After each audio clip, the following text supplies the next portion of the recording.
मां की आखिरी पुकार घना जंगल था, जहां सुबह की धूप भी पत्तों से डरकर जमीन तक पहुंचती थी। उसी जंगल में रहती थी एक हिरनी और उसकी नन्ही हिरण बच्ची। मां जहां जाती, बच्ची उसके पीछे पीछे दौड़ती। मां की सांसों में उसकी पूरी दुनिया बसी थी। लेकिन एक दिन जंगल में हलचल हुई। दूर कहीं पत्ते हिले और बच्ची खेलते खेलते मां से थोड़ी दूर निकल गई।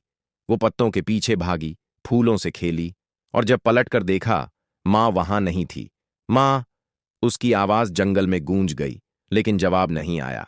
इधर उसी जंगल के दूसरे सिरे पर एक भूखा बाघ झाड़ियों में छिपा बैठा था। मां हिरनी अपनी बच्ची को ढूंढते हुए उधर पहुंच गई। एक पल की चूक और जंगल में एक तेज दहाड़ गूंज उठी। सब कुछ शांत हो गया।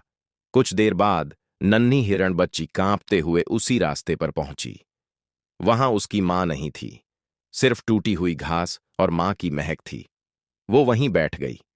आंखों से आंसू नहीं निकले, बस वो मां की ओर देखती रही, जहां से वो कभी लौटकर नहीं आने वाली थी। उस रात जंगल में चांद निकला, लेकिन नन्ही हिरण के लिए अंधेरा ही रह गया। वो जान गई थी, अब उसे अकेले ही इस जंगल में जीना होगा। और हवा में आज भी कभी कभी मां की वो आवाज गूंजती है, बेटी, जहां भी रहो, जिंदा रहना।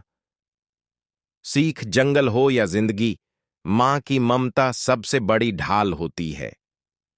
जब वो चली जाती है तो बचपन भी साथ चला जाता है।